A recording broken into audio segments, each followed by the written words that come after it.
Good evening, and welcome to This Week in Football, where we analyze the latest and greatest in all things football. I'm your host, Ryan Pavlicek. To my left is Casey Bryant. To my right is Matt McNamara. Tonight, the Dallas Cowboys will travel to Chicago to take on the Bears in Week 14 on Thursday Night Football. This game will feature two of the most polarizing quarterbacks in the league, Tony Romo versus Jay Cutler. How do you guys see that matchup playing out, considering that Tony Romo is having a stellar season, but Jay Cutler is clearly not? Well, I think that as far as, especially with last week, Romo did struggle against a really good Eagles team, but now he's going up against a really, not the best Bears team, especially on the pass defense. And so I feel like he's going to really try and redeem himself from the embarrassment, especially because of the fact that the Cowboys are still in the playoff hunt and they still need a ways to go. So I feel like he's really going to be looking towards redemption. He's 6-0 on the road this season, which will be huge against going into Chicago and Soldier Field. So I don't think that will affect him too much. Plus, the Bears' pass defense is 30th in the league, so that's really a troublesome stat. And plus, they've already been torched by big-name quarterbacks like Tom Brady, Aaron Rodgers, and Matt Stafford. So I think Romo will really come through. He'll really rely on guys like DeMarco Murray and obviously Des Bryant and Jason Witten to help him out the entire game. I think he'll have a stellar game overall. As far as Jay Cutler goes, I think he'll have a good game, but not a great one. It helps to have guys like Alshon Jeffrey and Martellus Bennett. But then again, his last 5 games, he's had 9 touchdowns, 7 interceptions, 250 yards total. Those are not good stats going into this, especially when he struggled against bad teams defensively like Tampa and Minnesota. And Dallas, they might not have the best pass defense, but I still think that Cutler will have his moments of struggle. It's been a rough season for him, and it's been a rough season for the whole team. So I think Romo will win the quarterback matchup between the two of them, definitely. When you think about Jay Cutler's career, the Bears have always really kind of depended on him in a bizarre way, because if you look at over the last few years with his injury concerns, usually they have pretty good records. They kind of look like an NFC favorite. Cutler would get hurt. The season would just go down the tube. But now this year, when you think about the weapons he has, you said Alshon, you said Brandon Marshall, Matt Forte, they have a pretty good team, and this year he's just been completely off. You're absolutely right. Yeah, Jay Cutler has been relied on far too heavily this year, especially you brought up his injury concerns. In his game on Thanksgiving Day against the Detroit Lions, he dropped back to pass 51 times, as opposed to 7 rushing plays. And 5 of them are to Matt Forte. I mean, you can't win a football game when your offense is that imbalanced. I mean, you have to have some semblance of both a rushing game and an air attack. That's on the coaching staff, and that's quite frankly on Jay Cutler for his inability to read the Detroit defense, say, we're not going to be able to get through the air very much. Why not try to at least attempt to penetrate through the Detroit Lions defensive line? There's got to be some way that you find a happy medium between the two. 51 passes to 7 rushes, it's just not good enough. I mean, I think for the Bears team, it was going into that game specifically, the Lions have one of the best rush defenses in the league, but you still have Matt Forte, and he's still going to really tear up the ground. Even if the rushes he had were bad, eventually he's going to break through for some big rushes, and that's what they really needed, because Cutler was being very ineffective for them against a really good Lions team. When Forte is on, and you can't really judge whether or not he's going to have a good game or a bad game from 5 rushing attempts. And Matt Forte said in a press conference after the game that you can't win if you're only going to rush 7 times. It's not so much give me the ball more. It's more we have to find some sort of balance. There's a coaching imbalance there as far as your offensive plan of attack goes. And the Bears, they love to get Forte involved in the passing game. They love to give it to him out of the backfield, maybe put him out, run 5-6 yards, curl route, anything. Forte's very elusive like that, and that was definitely their game plan against Detroit. They didn't want to run against Ndamukong Suh, but when you only rush it 5 times, they know what's coming. They know your running plays are going to be when you kind of toss it out to the side. And although Forte racked up almost 70 receiving yards, it wasn't enough to do anything. But anyway, if you look at Forte's season, he had a hot start, and now he's slowed down, possibly because they're not giving him the ball as much, and also because they're becoming more one-dimensional. I mean, defenses aren't taking Jay Cutler seriously anymore. On the other side of the ball, Des Bryant was kind of in the same situation, started off hot, but now he's gone a couple games without a touchdown. So what does Tony Romo need to do to get him the ball in this game? And does it help that the Bears secondary has not been good this season? Well, yeah, that obviously helps for him, but I think that he needs to look for him in the right situations. Des Bryant is definitely one of the best receivers when it comes to red zone opportunities. So if they can utilize him, especially in the red zone, I think they'll be good. And make sure they put plays which will fit Des Bryant's strengths, which is, pushing off defenders and sort of being that great one-on-one matchup. He's not always the guy who's going to speed by you, but he's always going to be that guy who's always going to jump up for that catch and make it. And so if they can find the right plays for Des Bryant, I think they could really tear through this horrible Bears pass defense. And so utilizing him in the correct situations, I think Des Bryant will have a monster game. You know what, Des Bryant, you were saying kind of the best place for him. I feel like the best place for him where you just throw it up and he's forced to go up and make spectacular catches. Because when you watch him play, when he makes those catches he probably shouldn't make, or when he gives that stiff arm, he gets so pumped up and just turns into like a monster out there. And then Romo could kind of throw anything to him when he catches it. So hopefully he get angry tonight. But, you know, obviously Des does need to do more.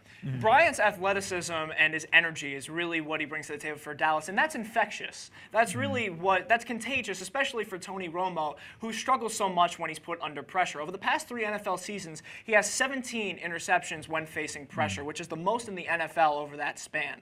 So it just goes to show that Romo needs protection, and he needs to calm himself down in the pocket. And we've seen that all season for Tony Romo. And before his game against Philadelphia, he was going through a 5-game span where he had 13 touchdown passes and 1 interception. And so much of that is because he was so poised in the pocket and so ready to utilize all of his receivers. He doesn't need Des Bryant alone. He has so many other options out there. Jason Witten, for one. I mean, having Witten, that connection for so long is so important to him. You're seeing Tony Romo so much more comfortable in the pocket. And that's the reason why Philadelphia was able to break through, is because Philadelphia was able to penetrate through the offensive line.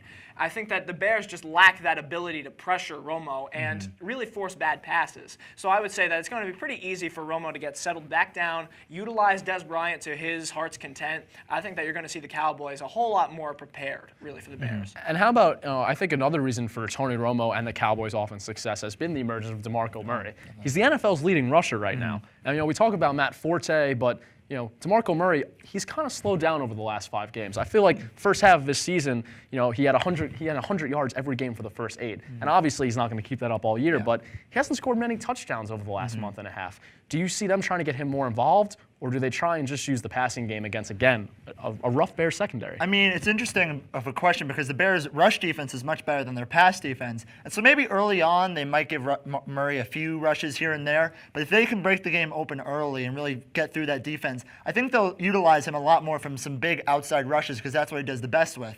And if he can break through at least a couple of the Bears' defenders, I feel like he'll have a very solid game. He did struggle against Philadelphia, but Philadelphia does have a good rush defense. And so Murray, I think, will have that pressure added onto him where he needs to perform not only to be the best rusher in the league, but to really help his team win. And I feel like they'll definitely utilize him more, both in the rushing and in the passing, because he's such a great threat in both of those areas. Exactly. DeMarco Murray, you know, how it began for the Cowboys was that DeMarco Murray was red hot to start the season historically. So, and the passing game was kind of slow to really gain its footing, especially after the San Francisco 49er game in Week 1. Now, the passing game is back to clicking on all cylinders. DeMarco Murray doesn't have to have that, you know, momentous performance every single week. And let's not act as though he's completely dropped off the map. He's only dropped below 100 yards twice all season, and that's against Arizona and Philadelphia, 2 of the best rush defenses in the National Football League. I think it's just because he hasn't found the end zone as much, which is where all kind of the talk is coming from. And that harkens back to them finding the pass game more, I think. The fact that Tony Romo has been able to gain his confidence again, as long as they're scoring somehow, some way, I don't think it's any fault of one given player. I think that it's more them utilizing all their options now as opposed to DeMarco Murray struggling in a sense. And keep in mind, Tony Romo, before the season, he's coming off another back surgery. As we get more into the season, now we know going into the game in London against Jacksonville, many thought he shouldn't have played.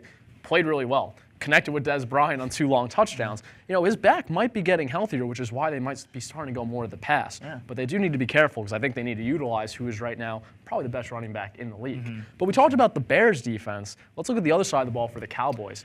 Their defense this season. You know, they lost Sean Lee before the season, and everyone thought they might have the worst defense ever, honestly. And they've played a lot better as of late. Do you think that's going to hold up against a Bears offense that is probably ripe for the kill? Well, I mean, definitely, as you said before, their defense has been much better than we expected. And in some of the big games they've played, their defense has stepped up. And so overall for the game, I don't think their defense is going to make that huge of an impact unless it's late in the game. But I think they'll be good enough to hold Chicago back enough so that the Cowboys have a great time for possession and then be able to drive down the field. So I feel like their defense will make some sort of an impact. If they need to make an impact, the obvious choice is to get to Cutler early.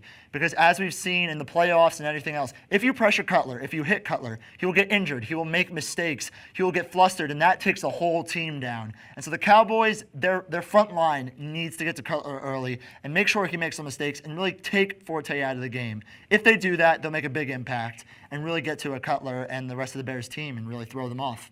You're exactly right. I mean, the one game plan that the Cowboys have to take, stifle Matt forte. Because honestly, if you eliminate the rushing game, we saw it against the Detroit Lions that Jay Cutler simply cannot do it all on his own. And I think that's largely in part to the fact that Brandon Marshall just isn't the #1 threat this year that he always has been. So I think that the fact that Jay Cutler, he's been relied on so heavily, eventually that has to wear down on you, especially someone who's now almost averaging 2 interceptions a game now the past 8 weeks or so. Just he's been so inconsistent finding his receivers, trying to find some even footing with them.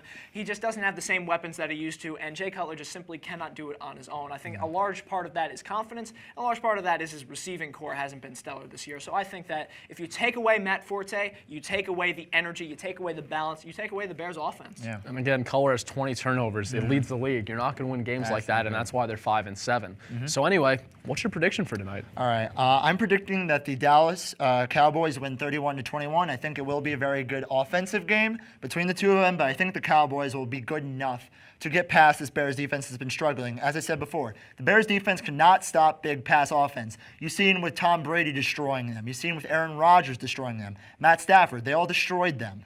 And it wasn't even close. These were blowouts. But I think that Chicago as a team, they're 5-7. There's no ton of motivation on the team, and I think that'll really lead to their struggles. And that's what led to their struggles. And so I feel like it's going to continue already because Tony Romo is going to plow through them along with DeMarco Murray.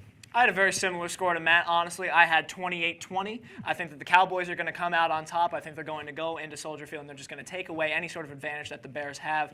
The Cowboys are going to be looking for vengeance after their loss against the Eagles. They're going to be looking to get back and really assert their dominance in the NFC East because that's what they're really searching for in this game. That's really what this game is all about. It's about making a statement. It's very similar to what the Packers did to the Bears a couple weeks ago. You're trying to look to make a statement, and there's no better team to do that against than the Chicago Bears at this point, honestly. Definitely. Well, we will see how those predictions hold up. Like them, I'm going to take the Cowboys, but I think it's going to be a little closer than some others might think. When we come back, we're going to talk about who's in and who's out of the college football playoffs and some notable news for the rest of Week 14 in the NFL. Welcome back. We're here in the studio and going to talk about the highly disputed rankings that came out on Tuesday for the college football playoff. In case you forgot, here's the rankings from 6 to 1. So at 6 we had Baylor, at 5 we had Ohio State, 4 we had Florida State, 3 we had TCU, and 2 was again Oregon, and Alabama stayed in the top spot. Now I think the biggest debate is really who deserves it more between TCU and Baylor, but that debate may have already been set because they put them above Florida State, who was undefeated last season, won the national championship, and are still undefeated. So does this mean TCU is set at number 3? I think that's absolutely the message that the NCAA is trying to send. I think that the fact that TCU is ahead of Florida State now is really the NCAA's way of saying Baylor doesn't really have a chance to jump in, barring some unforeseen incident, some disaster that happens to TCU in their last game. So I think that if TCU does win, really the NCAA's job is to find the superior team, which when you look at the head-to-head between Baylor and TCU, it's so difficult to determine from that one game when you consider that, A, it was 61-58, so how can you really tell which team is superior? TCU had a 3-possession lead in the fourth quarter, so by all means, they were the better team the whole game. They just kind of collapsed. Yeah, absolutely. It's Baylor having to have a huge, miraculous comeback at the end of the game. The fact that Baylor was at home, so they technically do have an advantage. And typically speaking, when, let's say, a Vegas score sheet was trying to give odds and whatnot as to who the favorite would be, they typically spot 3 or 4 points for the home team. So really the fact that Baylor was able to pull this out at home by only 3, technically speaking, TCU would have the edge in that regard because they would have beaten them by a point by that spread. What I think is the issue, though, is they both play in the same conference. So when you look at and you think about this playoff with all the variables and how complicated it can get, and we understand it can get complicated, but when you look at a team in the same conference, the same record, head-to-head must be the logical thing to do. But with TCU at 3 and Baylor at 6, that's a huge gap. That's true. But at the same time, you have to think with Baylor, their loss was a double-digit loss to now unranked West Virginia. And so you think about that loss, that factors huge into their system. Plus TCU in all of their games, besides that one, even in that one, they've been dominant on the offense and really shown everybody what team they can do. Baylor's been great, no doubt about it, but I feel like TCU, as of now, is the better team. And I think it does make more sense. You would want more like of a variation of conferences in this playoff, but I don't think it's just based off that. I think it's based off a multitude of factors. And as far as them being above Florida State as number 3, I don't think it necessarily locks them, but it does show that this new system is paying more attention to performance and not who can win on very close comeback situations, which Florida State obviously does, but they should be able to win more convincingly in some of those games. So I feel like TCU has been performing well, and I feel like the rankings so far have been pretty good for them. And unless Florida State blows out Georgia Tech in the finals and TCU barely beats Iowa State, I feel like the rankings will probably stay the same way between the two of them. I just think that, with TCU and how well they've played, they did lose to Baylor, and just the problem is that spacing. You have a 6-team and a 3-seed, and you just put TCU above Florida State. And I guess the issue with that is if you kept them at 4 and say TCU won this week and so did Baylor, you could have that head-to-head be the tiebreaker, and you could put Baylor into 4, let's say. But by putting them up against 3, now it's kind of saying, oh, well, now Florida State would be the next team to drop, but they're undefeated, and they're probably going to win again. So I think that's where kind of the concern comes. And obviously, we're forgetting about Ohio State. I mean, what about their odds to make it into the top 4? I mean, how will they fare against Wisconsin? They have their 3rd-string quarterback, Cardale Jones, and they were playing with their 2nd-string quarterback. It was J.T. Barrett after he replaced Braxton Miller. Right. But they've won every game since that, since losing their Heisman Trophy candidate. So where do they factor into all of this? I think it's going to be extremely difficult for Ohio State to find a win against Wisconsin, really. I think that's really where all of this ranking is really going to fall. I think it's going to be so reliant on Ohio State's upcoming game because I really don't think that Ohio State has a legitimate chance at leaping into the top 4 just because the top 4 have been so solid and so set, and they've been locked in seemingly for the past couple of weeks. The only team that's really a fringe team that's been bouncing back and forth is TCU, and now you're saying that TCU is a 3-seed ahead of Florida State.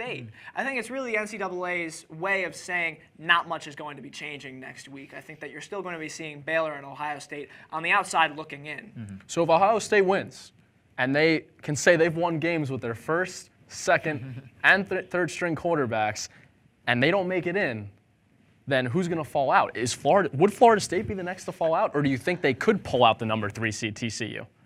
I think it's possible either way. I think it all depends on their performances in their, well, at least for Florida State against Georgia Tech, as I said before, and TCU with Iowa State. And if it really makes a convincing argument, then maybe. But if Ohio State, if they want to, then first of all, they have to win, and then they have to win convincingly. They can't just win by a couple points. They really have to show that they were able to defeat a really good Wisconsin team with, the situation. I understand the situation might not actually play in to the system rankings itself, but it's still very impressive. So I think Ohio State is a very small chance, but they still have a very small semblance of a chance. They just have to win against Wisconsin and really win big. And let's not forget the fact that the beauty of this 4-team playoff system is to reward teams that are going to go undefeated and try to get them, even though they might not have been 1 or 2 under the old system, now you get them a chance to play for that national championship. Because we remember the outrage from a couple of years back when Utah went undefeated their season, and they were not even considered to be number 1, 2, or 3 really in the country. That's the beauty of this 4-team system. The whole point is to get teams like Florida State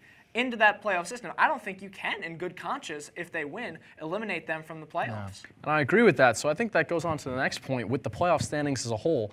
Is this showing that the system might be failing in its first year? Because, if all these teams win, which they probably will, you're going to look at 2 teams that aren't in the playoff that could easily go on a run and win the national championship if they were. So do you think they need to think about expanding it to 8 teams right away, maybe more teams, maybe have a computer do the top 4, and maybe they put in their own criteria different than what they were using last year? I mean, what's the change that might need to be made?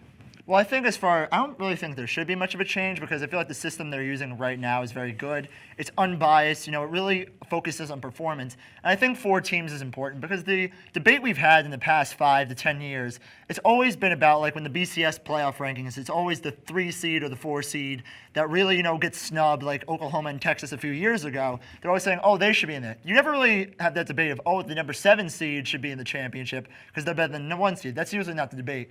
So I feel like 4 teams for now is very good because you're the top 4 teams, and these are all teams that have proved in some way that they deserve to be here, as opposed to 5 through 8, which you might not necessarily have the same agreement for. So I feel like the 4 playoff rankings is good. It's shorter. It really shows which teams are going to be the best. And even so, 1 through 4, those could all be like 1 seeds if you put them in like an NCAA tournament like basketball. But I feel like the system they have right now is good. If it doesn't work out, then maybe think about 8. But for now, I feel like 4 and the computer system you have right now is perfect for college football. That's the beauty of college football is that every game in the regular season people want to watch because if a team loses, their season could be over. Like you were saying with the NCAA basketball tournament, it all comes down to March Madness. You know, you could see good teams lose 4 or 5 games, but you know they're going to be there in the end, and that's the tournament to watch. It's a month long. So I think that's what college football doesn't want. They don't want it to go out that much. But I disagree with you to a point because if you enhance it to eight teams, you can still have that situation where if a team loses 1 or 2 games, they still might not make it into the top 8, considering how competitive it's been. And I think that's where the debate will come. I think any more than 8 teams, then you're going to get more into kind of what college basketball has been doing. In a way that you're right, yes, because in such a short season, every game is going to be life or death. I think you eliminate a little bit of that when you expand it to 8 teams, and I think it's important to consider that this sort of debate as to fringe teams, whether or not they should be on the outside looking in, it's going to exist whether you have 2 teams, 4 teams, 8 teams, 16 teams. You're going to have this sort of debate all the time. So now you're going to be looking at, okay, what if Georgia Tech at the 10 seed wants in? What's stopping them from making the playoffs? This sort of debate is going to exist no matter what playoff system you have. I think go with what's been working with you right now. This is the kind of debate that people want. This is what's going to generate ratings. This is what's going to generate so much interest in college football. You want the very best of the best to be battling out because when was the last time that you saw legitimate complaints about a 6 seed not being in a national championship situation? I think it's... And you're going to see it now because we've put it at 4 teams. And if you put it at 8, it's going to be the Of 9, course. 10, 11, Of 16, course. the 17, So where do you 18. draw the line, really? I think I would say that you don't want it to be like the basketball tournament in March because the NCAA March Madness tournament is going to be expanding yet again, possibly, to they've been throwing out all kinds of numbers.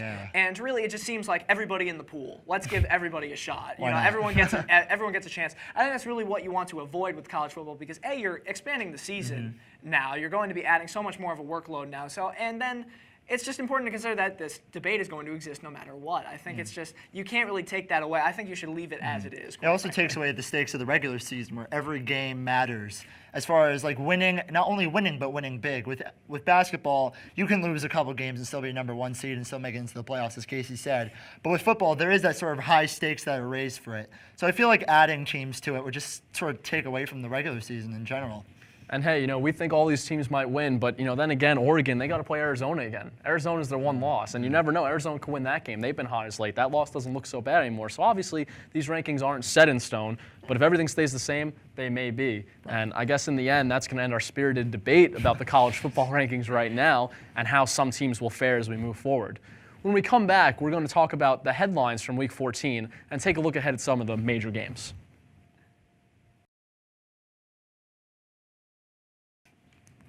Welcome back. Let's head back into the NFL. So specifically, there's some individual highlights and some big games to look forward to. But first, let's start with, you know, what's coming out of Cleveland. Brian Hoyer, another week, you know, they lost. He got benched, and people wanted him out. They wanted Johnny Football to come in, bring them to the playoffs, take that 7-5 record to the next step. But, you know, Hoyer's been the guy all along. Where do you think the decision, how do you think the decision played out? Honestly, I think it's the right decision to put Brian Hoyer in as your starting quarterback for the next week because honestly, it's just too soon to have such a quick hook for Brian Hoyer. I think that's no way to instill confidence in a team, in a quarterback. That's no way to have some sense of coherence on your team. You want to go with what's been working with you. I touched on this in our last show, but it's worth repeating in that a 7-5 record doesn't come by accident. Not at all. Yeah, exactly. No, the Cleveland Browns have been performing well, and just because Brian Hoyer had 1 bad game, he's coming off back-to-back performances of 300-plus yards before that. So I think it's not like Brian Hoyer hasn't been carrying this Browns team. I think it's more on his supporting cast than anyone else. I think it's more the offensive line and Josh Gordon not being able to catch in the red zone. I'm glad you touched on Josh Gordon because ironically, you know, ever since Gordon came back in the lineup, it's been 2 games. Hoyer, these have been arguably his worst games, and that's kind of built off, you know, a little bit of a rough stretch that he had before that. And, you know, they didn't blame Hoyer. I remember the reports were saying a lot of the reason that they stuck with him was because on one of the interceptions, the film said Josh Gordon didn't adjust to the ball the right way. I mean, obviously, Gordon, he had a 10-game suspension. He's not in football shape yet. You know, he's getting better. He's putting up yards, but he's missed a lot of balls. He's been targeted so many times more than receptions he's made. And I think Hoyer, like you said, needs to get that help from the supporting cast. And to just throw a rookie in there right now doesn't make sense to me. Definitely. I mean, despite his struggles, he is still one of the most consistent parts of this team. And to throw someone in like Manziel, I know a lot of the fans would like to for him to lead them to the promised land, but it's most likely not going to happen. If you keep Hoyer in with his experience and with his leadership overall, I think he's really what they need to help make the playoffs. I mean, he's been a very good quarterback so far, and I think he will continue to be against teams like the Colts and like Carolina and their upcoming schedule. So I feel like, keeping him in will help the team chemistry. It'll make sure that they stay consistent, and I think he'll really understand that, okay, I got benched for a little bit, but now I'm going to come back and I'm really going to focus on making sure that we win these games. And if that does include, targeting Josh Gordon less, I think for the better, because he does have other receivers that he did rely on before and that he can rely on now. I feel like Hoyer is definitely the best decision for them. I mean, let's just look at the last time that this happened. Let's take a look at Tim Tebow and with the Denver Broncos, back when there was that whole media firestorm about whether he should start. The Broncos, when they decided to start Tim Tebow full-time, they were 1-4 at the time, and Kyle Orton was nothing short of abysmal at quarterback. You have a team now that's 7-5, in position for the playoffs, has Brian Hoyer, who is confident in his abilities. He came out and said, I am the leader. I am the number one quarterback. I feel I should be playing.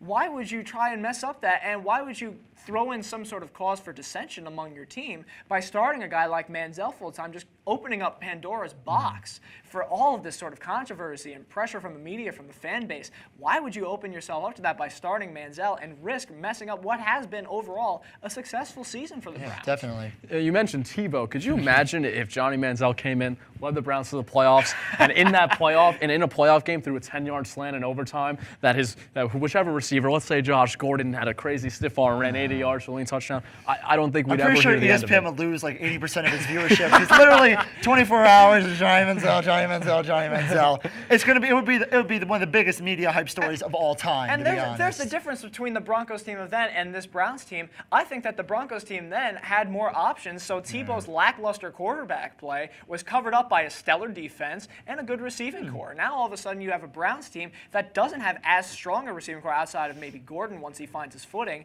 and the defense isn't as stingy as that Broncos team was. I think that the comparison is apt in saying that the Browns have found what works for them. Why deviate from that? Exactly. Mansell could be great, but Hoyer has not just lost the job. I don't think he's clearly lost the job. The time isn't right. And that's the decision.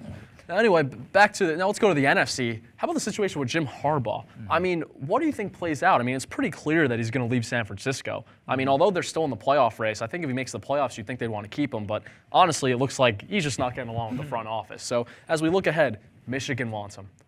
The Jets probably want him. Oakland clearly wants him. How does this play out for the 49ers this season and Harbaugh in the offseason? I'd be shocked, really, if Jim Harbaugh goes to college, goes to Michigan. I would be really shocked if he takes that cut from, and I'm sure at this point in his life he doesn't want to have to go back to recruiting players and whatnot. It's so much more effort to be a college coach than it is at a professional level. I think Harbaugh has really found his stride in the NFL, and I do think there is a pool of players who wants to play for him. I just think he's lost the 49ers at this point because, especially with barking dog coaches like Harbaugh, eventually the voice wears thin. Eventually it stops getting through to you. And I think that's the instant that's happened in San Francisco because you have guys with attitudes like Kaepernick, like Crabtree. You have guys who have that sort of ego where if a guy gets on you constantly, eventually you're going to just branch off from that completely and not connect with him as well. See, all Harbaugh has done in San Francisco since getting there 4 seasons ago is they've won games. Exactly. They've won a lot of games, and to hear that maybe that, barking coach mentality just isn't getting true to those players, I think it's more to say about the players in the locker room than anything. Because, you look at Rex Ryan with the Jets. He won early, but then they haven't won. And now you could see that his act is getting thin because they're not winning. But the 49ers are still winning. They're in a playoff race, and it's a very interesting situation that's playing out. It definitely is. I mean, it is certainly a distraction for the team, and I'm not completely sure with the 49ers team of this year if they're going to make the playoffs, and if they don't, then you really have to consider whether or not Harbaugh's going to weigh his options. And like Casey said, I don't think Harbaugh's really ready to go back to college, especially because of the fact that they're going to expect him to be long-term. And he really hasn't been a long-term coach, even when he was with Stanford and now San Francisco. He's obviously been a great coach. And I think that as far as between the Jets and the Raiders, I think Oakland would be a much better pick because for the Jets, for a coach, that's where coaches go to die. Good coaches, at least. Because Jim Harbaugh is a great coach, and I feel like the pressure in New York would be a little different for him, especially because he's been a West Coast coach his entire time. His toughness is what the Raiders have always, emulated and always really sort of promoted. And so if he comes to that team, eventually, like he did with the 49ers, I feel like after a few years, he'll really improve their defense. He'll make them a much tougher, much more gritty team. They might need to change a few things in offense. I mean, with Carr, he is a very good quarterback, but they have to fix the running situation, especially especially with Jim Harbaugh. But I feel like they would be able to do that. So I think Harbaugh, the best pick would definitely be at the Raiders. I feel like he could really improve that team, not so much with the Jets and not so much with Michigan either. So I feel like Harbaugh, if he does decide to leave, go to the Raiders. If not, then stay with the 49ers a few years and see what happens. If you've seen how he's been as a coach, I think he is the type of coach that could win a Super Bowl. And I think that's what he wants to do. And although his alma mater's calling, that's just, that's a step back, I feel like, for a guy like Harbaugh, who's been to the Super Bowl before. He's been close. He's been in NFC Championship games. But anyway, now let's get into the matchups for this week because, that's what everyone cares about the most, specifically over in the AFC North. Pittsburgh plays Cincinnati in a huge game that could definitely just make the AFC North even more interesting, considering Cincinnati has about a 1.5 game lead with that tie. Absolutely. I think that Pittsburgh is really going to be looking to bounce back after their horrid loss to the New Orleans Saints because, in all respects, the Pittsburgh Steelers should have won that game. The Steelers dominated every single major offensive category that you can dominate. Time of possession, yards. I honestly, the only thing that wasn't there was points. And I think that's kind of shocking that Ben Roethlisberger just wasn't able to find the end zone that game. I think that you're going to see them click a whole lot more like they did at the end of the game against the Saints. You're going to see them start to ride that momentum, really look to bounce back against a Bengals team that has been fallible this year. They have a very good record, but I don't think they're as dominant as the Steelers. Started off hot, slowed down, kind of getting hot. You can't really get a feel for them. Of course, they're kind of streaky. They're inconsistent. You never know really what kind of day Andy Dalton is going to have. I think you're going to just see a whole lot more complete performance from Ben Roethlisberger this week. After bad losses to New Orleans, I don't think the Jet loss is still out of their mind yet. I think they're going to be looking to bounce back and really reassert their dominance for their division. So for you, Cincinnati's not running away from Pittsburgh in the AFC North race this week? I don't think so. No, I think the Steelers are going to bite back against the Bengals this week. How about you, No, I Matt? definitely agree with Casey. I feel like the Steelers the past couple of weeks have been very dormant. And right now, they need to get back to that form they were a few weeks ago where Roethlisberger was completely dominating. So that means relying on him for more passing, making sure Le'Veon Bell is the right place because he's a great running back, but only in those certain plays where he can really run up the middle and get past those defenders. And then their defense is to step up because, they've been really struggling these past couple of games, and they need to step up, really make sure to stop Andy Dalton, of course, make sure Giovanni Bernard doesn't get anything on the ground, really hold back A.J. Green. Their whole team really just needs to, step up to the plate. And, the Bengals aren't the best team. They almost just lost to the Buccaneers in a very close game. So, controversial ending, too. Controversial ending, exactly. So does that really, show like a really dominant team? I don't think so. I feel like if they do win, which I think the Steelers will, it will really shake up the AFC North race. And there are a lot of different teams to go for as far as the AFC North right now, still. And that game's obviously going to headline the early games. But now, how about Sunday Night Football? We have the Patriots heading to San Diego, who, San Diego's a threat. They're only one game behind the Patriots, technically, and they're still in that race with the Chiefs/Broncos for the AFC West. And I feel like Philip Rivers, he loves these games against Tom Brady and the Patriots. What do you see happening in that one? Honestly, I think that I'm shocked that the Chargers have been able to keep up their momentum this year because going into the season, I thought they were kind of a question mark team, whether or not they would be able to get back to their former glory that they really haven't experienced since LaDainian Tomlinson left this team. It's been a while since the Chargers have been this good. I think, and what's great about Charger, Philip Rivers, Tom Brady matchups is that they're usually lower scoring than we're used to seeing from Tom Brady and the Patriots. I think that, honestly, you're going to be seeing a low-scoring affair. I'm going to say that it's 21-13 in the favor of the Patriots. I think that, again, you talk about bounce-back games. I think that Tom Brady, even though he didn't perform great or horribly against the Green Bay Packers, Tom Brady is a leader in every sense of the word, and he's going to look within himself and really excel against the San Diego Chargers defense. Rivers has developed a hot hand since that shutout loss in Miami, but I guess Brady's hand is a bit hotter, and you're going to go with that. I've said it before, and I've said it again. Tom Brady is the most intelligent quarterback in the National Football League. I would trust him in any scenario. I don't think that there's any way Brady loses this game. It's hard to argue with that. Yeah, I definitely think, as Casey said, the Patriots have a much bigger advantage in this game. Only real advantage San Diego has is the fact that they're at home, and they do have a good pass defense, but Tom Brady is still Tom Brady. He's going to want to bounce back. And with the problem with the Chargers is that they have no run game whatsoever.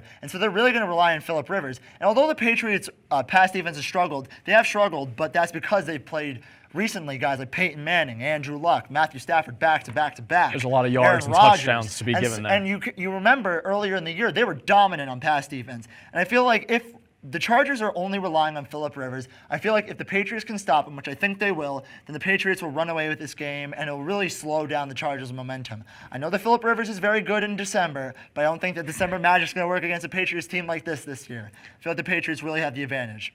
Let's go look at a quarterback with maybe even a hotter hand over in Green Bay, specifically because Monday Night Football is going to be in Lambeau, a place that the Packers and Aaron Rodgers really love to play. But what makes this game interesting is it features the Falcons. We're coming off a big win. Say what you will about the Cardinals, and they're playing Drew Stanton, and they lost Andre Ellington in the game. They're 5-7, technically above the Saints, who are also 5-7 in the NFC South. You know, the Falcons, they have talent. If they can go into Green Bay and get a few bounces here and there and maybe win that game, who knows? The Falcons are really starting to find their offensive stride this year, but I think that this is the last thing that they needed, really. As they're trying to make a playoff push, the last thing they need is Aaron Rodgers and Aaron Rodgers at home.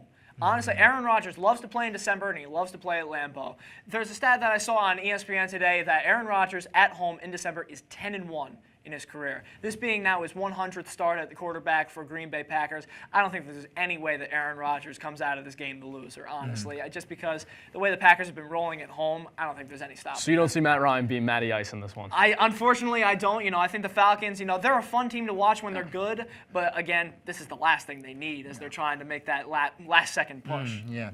Honestly, this game is going to be a complete blowout, and I can already see it now. Because of the fact that the Falcons are literally last in pass defense against Aaron Rodgers. The rush defense isn't doing too well either, and now you have Eddie Lacy coming up against them. I understand the Falcons have a little momentum, but there weren't big games. I mean, obviously the Cardinals was a big win, but the Cardinals have been struggling as of late. And so the problem with the Falcons is they're going to rely on Matt Ryan way too much. And he's going to make some mistakes because the Packers' pass defense has been pretty good so far. And Aaron Rodgers, as I said before, he's just going to plow right through them, especially because of the home field advantage. Falcons are used to playing in a dome. They're used to playing a lot of their games in the South. So going up to Lambeau, adjusting to the temperature is one of the bigger challenges for itself. I really don't see Atlanta having any chance of beating the Packers or even beating them with a close margin. I feel like the Packers are going to once again show how dominant they are because they have been that dominant. And they're tied with Arizona for that race for home field advantage, so that's going to come down the wire. Obviously, Arizona's hoping Atlanta takes this one. But before we go, you know, there's another player scoring a lot of touchdowns, but he's on the defensive side of the ball, but he looks pretty comfortable playing on the offensive side of the ball. So I have to ask, does J.J. Watt score again this weekend? Honestly, it's a strange question to ask just because if you had asked me at 2 o'clock on last Sunday, I would have said, put J.J. Watt in the slot, and he will get 100 receiving yards against the Jacksonville Jaguars. By 6 o'clock, after the Jaguars defense stole one from the New York Giants, honestly, I don't know if there's a scenario now where you can use J.J. Watt. I think you have to get out to a comfortable lead before you trust him again. I'd say it's unlikely that he scores again, but it's amazing how perceptions change for the Jacksonville Jaguars defense. It's still Jacksonville, and I understand a win's a win, but it's against the Giants, and we all know the struggles they've gone through. I feel like that they are absolutely going to go to J.J. Watt. Might even score 2 touchdowns. That's how bad the Jacksonville that would be something else, huh? The Texans are really trying to get a playoff push. And this one, especially if they blow them out, which they definitely will, I feel like, with their great pass defense with Ryan Fitzpatrick as last week, I feel like they're really going to try and get as many touchdowns early as possible. And if they do get a few touchdowns early, why not give it to J.J. Watt a couple times? I feel like the Texans are really going to – they might rely on him, maybe not too often, but I feel like he'll definitely at least get one score. It's the Jaguars. That's all I have to say. I mean, J.J. Watt, he said it best. He wants you to sit down, eat some snow caps, and watch him score more touchdowns. Perhaps, yes. Maybe a slushie. he might just keep scoring. I mean, why not? We'll never know. But unfortunately, that will conclude this week's edition of This Week in Football. Tune in on Monday for This Week in Sports. He's Casey Bryant. That's Matt McNamara. I'm Ryan Pavlicek, and we're off.